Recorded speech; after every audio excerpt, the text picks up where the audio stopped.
English translation 101st contact, Monday 16th of January 1978, years o audio IR6. You have been waiting a long time, my son. The last time you said that you would be back around the middle of the week. My area of work is very diverse, and my efforts to address your concerns have lasted longer than I intended. Also, after the unfortunate events, I made an intensive effort to find everything that would take more time. This also led me to various new points which I had missed so far and which I would now like to mention to you. Various analyses have shown that from various positions, you and your whole group and your task are being worked on much more strictly than we had known before. Various sectarian interest groups against you, as well as private individuals and parts of government, are trying to use all the means at their disposal to fight you and undermine your center. The means used for this are very diverse and often of a rather complicated nature, I think. I have come to feel that, because only on the 13th of January I received such a nice letter from the cantonal building authorities, who want to crush us. What did you hear? They ordered a building adjustment thingy, a ban on further construction work, but also a ban on the use of the premises we had repaired. For example, the hall and the office, the telephone booth and the chicken house, as well as the cesspool, etc. This is illogical and incomprehensible in any form, but it testifies to the intrigues directed against you and your task and to all other malicious machinations. It means a very difficult struggle for you in the future, because not only the higher authorities, as you have called them, are hostile to you, but also various negative elements of your local government, as I have been able to analyze. It is this very You mean local council members, yes? You call this government place that, yes. It is very unfortunate that there is so much unreasonableness in your government offices. Some analyses have shown that very many people in your government offices hold their positions in malicious greed for power and apply autocratically written human legislations that mock any human worthiness. For the majority of these power seekers, it gives malicious pleasure to dictatorially rule over those whom you call ordinary citizens, if I have understood you correctly in your idioms at earlier times. You have, but tell me, Quetzal, do you also not think that the terrorist pack and the anarchist pack do not somehow rebel in the knowledge of these evils? I do not think this is right in any wise, but it seems to be the only way for them to defend themselves against the evil arbitrary power of the states. This is correct, but the terrorists and anarchists have no truthful guidelines of a suitable and humane culmination point. Like the government officials and the rulers themselves, they resort to senseless and naked deadly violence, so they are in no wise better than the guilty rulers themselves, who use arbitrary violence, as you have very rightly recognized. I may not be a politician, but it seems to me that I somehow correctly define the political issues when I assume that this state terror will one day lead to serious and perhaps even fatal unrest. You are very accurate with the truth. At least that is true of certain countries. But I do not want our group to be drawn into these filthy things. Should I just sit on my butt and let everything happen to us? Or should I dig up the hatchet? In my opinion, all I can do is fight. I have learned to speak and write, and to acquire a certain knowledge that should be sufficient for such a fight. These are my weapons against all evil arbitrariness of the authorities, because I cannot use other weapons for it, above all no firearms, because these are intended only for the self-defense for the protection of lives. Furthermore, I cannot simply start a war with such weapons, because this would be against reason and all the laws of nature. Your words are of good correctness. Your weapons are your superior knowledge, your mastery of writing, and your voice through which you can achieve the necessary culmination points when you fight the very difficult battle. But in spite of everything, you cannot do it alone. Therefore, you need help from others, from your group members, and from outsiders. It will be a very difficult and hard fight, and defeat or victory will be balanced. What I now become aware of in your previous explanation is that you have not mentioned in any form your consciousness-based powers and abilities that you could use as a weapon. Are you suddenly infested with madness? That is not so, no. What is this nonsense? Are you trying to put me to the test? No, dear friend, it was just a very joyful statement from me that proves to me that you had not thought of this possibility in any form, because such an action would be maliciously illogical. You know, Quetzal, that I would never even play with such a thought, even if it were a matter of life.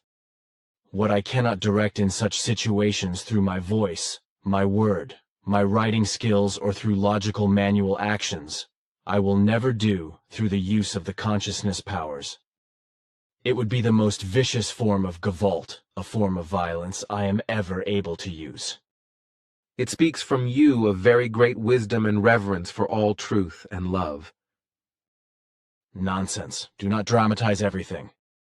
There is no theatricality in my words, and I am very pleased to be able to speak these to you. You are much greater in yourself than you want to admit. Do not be silly. If that were the case, I would not have done that nonsense on New Year's Eve. Have you done any illogical things? Not at all, my son. It was absolute nonsense. I bent spoons, put a coin between my fingers and punched the papillary lines into it, bent other coins and even burned through one, whereby I burned the palm of my hand, but I did not realize it until 2 days later, when I had slept a little and my nerves were working properly again. Were observers there? Of course, otherwise I would not have done it. I was simply damn angry and at the same time deeply sad, because you did not want to understand that these things are possible. You found yourself challenged by this? No, it just damn pained me that one did not want to understand. That is why I did it. Your action was illogical but understandable, so you do not have to blame yourself. Do you think so? Your words speak for it. But in the future, you should be more careful and not do your exercises in the presence of observers. That is what I usually do, but sometimes I just hang it out. This is, of course, in your world, where you are lonely despite all the love you receive. You are too much ahead of the present time. But do not think too much about it. It cannot be changed. But now listen to what I have to tell you. In relation to the unfortunate events around Amata, it has emerged that we have no possibilities to eliminate any data in her. The whole complex in her is so confused and intertwined that all her knowledge and the rest of her rational thinking would have to be completely eliminated in order to be successful. This would mean that after such a complete elimination, she would be destroyed in every respect in terms of knowledge, and would be back at the beginning again. However, we must not do this, even if it represents a certain danger for you, because she is still capable of causing damage through her negative and malignant transmission of thought power. Uncanny Forces by Adolf Tillman Perronaut. To outsiders, the following story may seem unbelievable and fantastic, but many witnesses can vouch for the fact that word for word corresponds to the truth, and that not even one point has been fibbed. Readers of the Voice of Aquarius Time will certainly remember that an article appeared in issue No. 18 without the name of the author being given. So it shall be this time also, for I attach no importance to publicity in relation to my person. And again I would like to speak a frank word here for Billy, whose importance in the world of today has quite obviously not yet been recognized by the human beings of this world. Far too little is said about him in this monthly, although it is in every respect his initiative and it has been made from scratch by him in the main work for more than 2 years. Writing, proofreading, assembling, printing, folding, inserting, stitching and mailing, etc., and all with only one arm. Just think of it. But that is to change now, because an art fair editorial department is to take over this work in future. Billy would really be relieved by this and could do much more important work. Billy, a human being like you and me, yet so very different from us. His inconspicuousness, based in modesty, puts him in a completely false and also inadequate light with his fellow human beings, for who is aware that there are forces awake in him which, for the uninitiated, border on the uncanny in every form. Forces that in some respects surpass even what parapsychology cannot even imagine in its wildest dreams. Many can still remember, for example, that in the middle of 1977, Billy moved a half-ton styrofoam oven off the road by sheer force of thought, because it was simply lying there in the way. But this is in fact only one of his bravura feats, for countless others follow in his wake.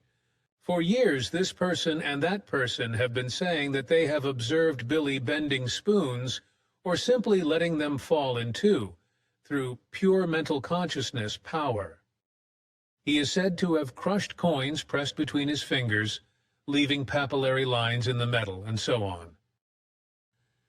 Although I and all the group members of the free interest community are used to quite a lot from Billy, such statements from witnesses have always remained only statements to us, because we have never been able to observe such things with regard to the coins with our own eyes. However, this was to change on New Year's Eve, 1977-78, when Billy, who was otherwise very reserved in such matters, gave a demonstration that probably none of the witnesses will ever forget again. It was like this. We celebrated the turn of the year in the kitchen of the Sim Ya-Se Silver Star Center with a good glass of wine and with tapes sung very well by Billy. Somehow it occurred to someone that Billy could demonstrate the bending of a spoon by pure mental consciousness. Power. Elsie Moser handed him a teaspoon which he had brought with him and which he also actually took between his thumb and forefinger. Then, although I was used to a lot of things from Billy, I thought I was dreaming, because I saw with my own eyes how the spoon slowly bent between the two fingers until Billy finally dropped it on the table, artfully bent. Unfortunately, this little demonstration was obviously not enough, because among the 20 or so strict observers, voices were raised that Billy should demonstrate some more things. But he persistently refused until the constant urging obviously became too much for him. I could see very clearly that something changed in him and his eyes became quite sad. Somehow it seemed to hurt him that his faithful demanded proof from him of his spiritual powers of consciousness. Deeply saddened, he accepted a 10-centime coin handed to him by someone. "What shall I do with this?" he asked sorrowfully, and somehow visibly martyred by pain. Someone shouted that he should press the papillary lines of his fingers into the coin. "Good," was all he said in response, and a very sore tone sounded in his voice. He then convulsively pressed the coin between his thumb and forefinger, only to suddenly slam his fist down on the tabletop with such terrible violence that everyone present shot up in fright, probably thinking that Billy had gone mad. The coin slipped from Billy's fingers, somewhat bent and clearly etched in the hard metal were his papillary lines. Unfortunately, however, even this demonstration was not enough, for calls for even more musters were heard. So Billy took a 2-franc and a 1-franc piece out of his wallet, placed them on the table in front of him, and asked what he should do with them. He did not receive a definite answer, whereupon, clearly visible to any observer, he picked up the 1-franc piece, let it slide into his palm, then clenched his hand into a fist, and squeezed it with visible effort. When he opened his hand again the coin was very badly bent. This also happened to the 2-franc piece, after which Billy was visibly exhausted.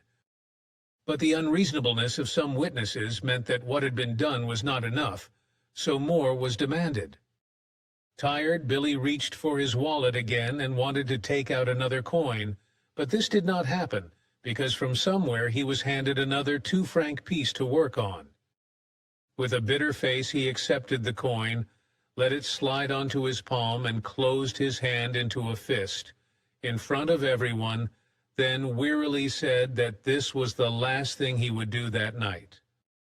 Then he raised his arm high and stretched his fist towards Harold Prock, grinning painfully and lost in the world.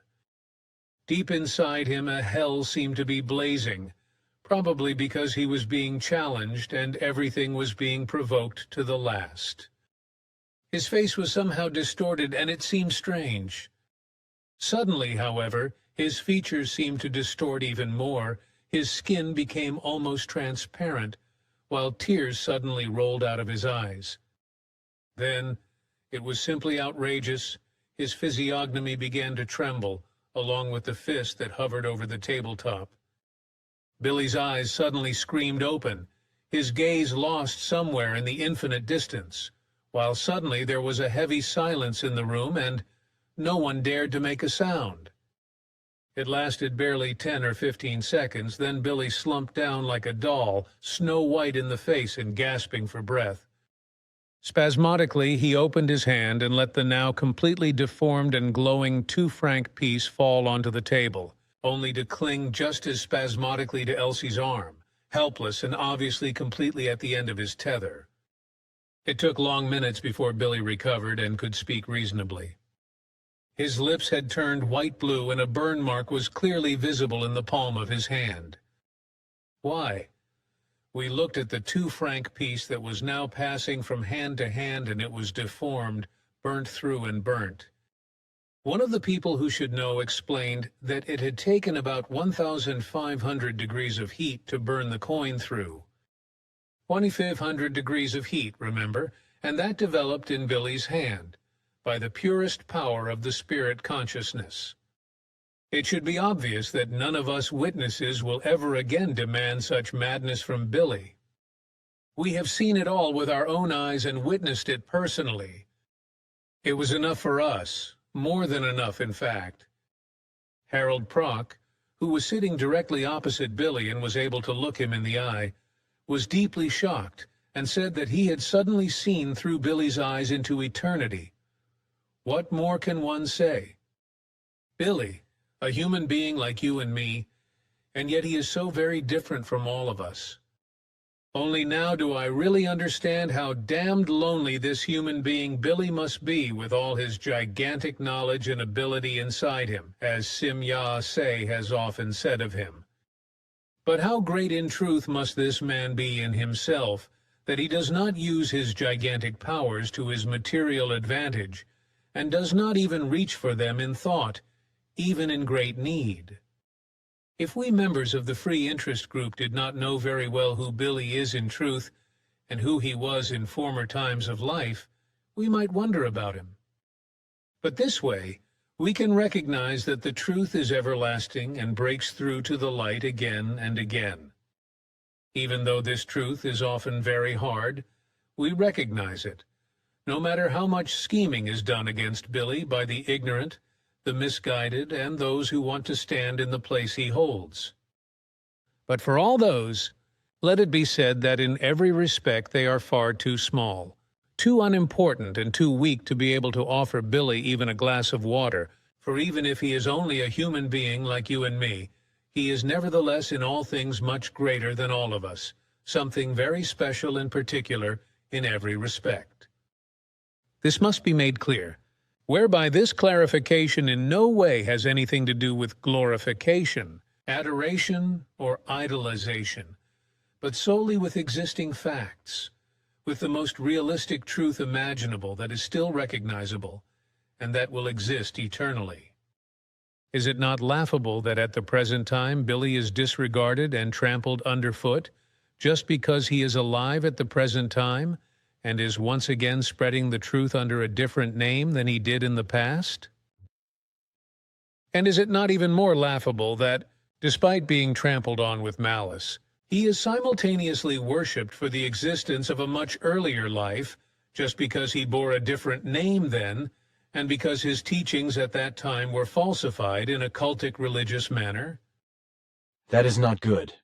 But can you at least send the squirts, the energy-clearing dwarfs, into our den and into her old room to remove her vibrations? It would also be necessary in Engelbert's apartment. That is what I wanted to talk about. Within the next 14 days, I will give you a day when everything will be cleaned by our little friends. Then nobody is allowed to be in the center. Well, thank you. Also the little squirts.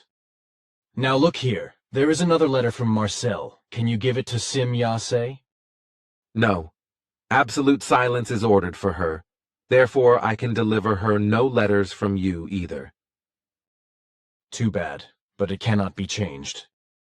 How is she then?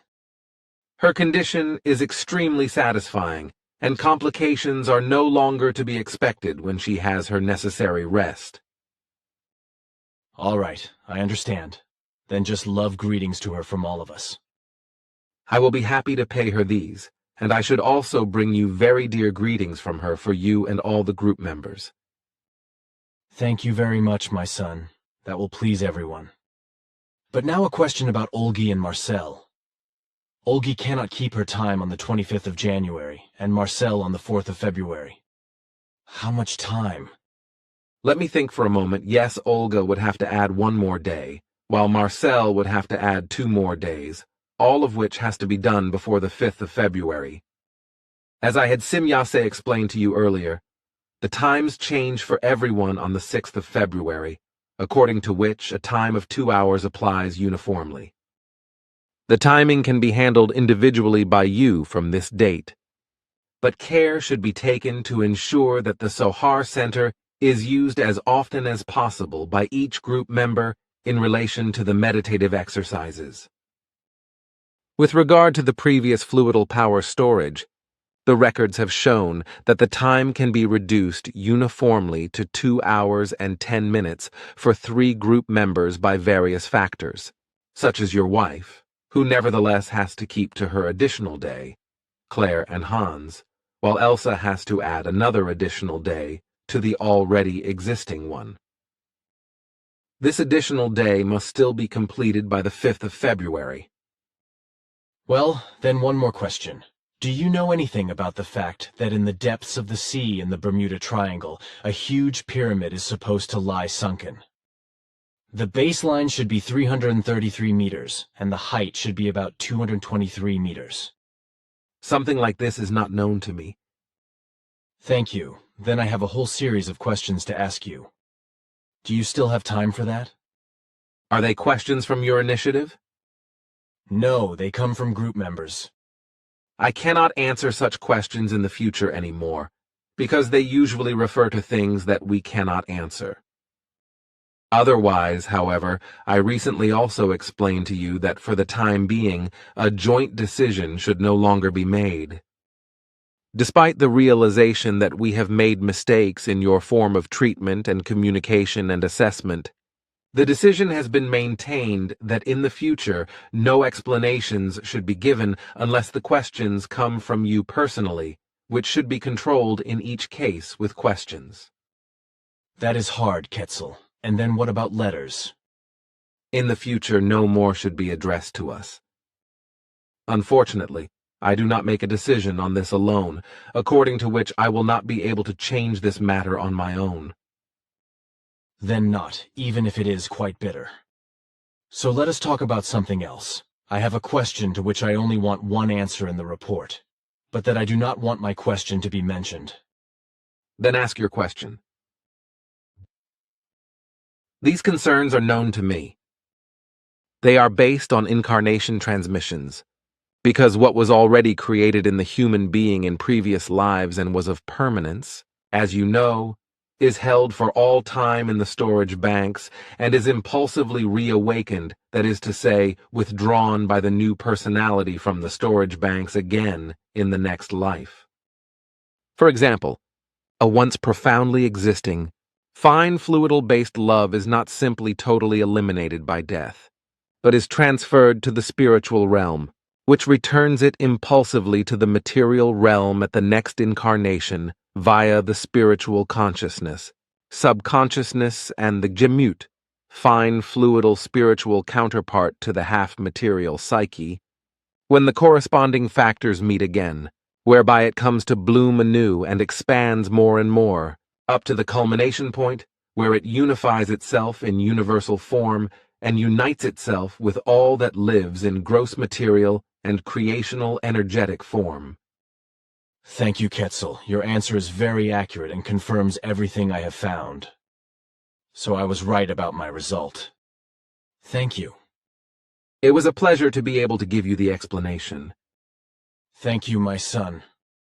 But now tell me, were the squirts in the center to clean it about 4 times? You are oriented about that. Where from? They have actually been there 4 times. I just noticed 4 changes in the center. You do not miss a single detail in certain things, do you? You can wait a long time for that. But say, why do you not give me the reports after the contacts in the fast form, like you did it twice?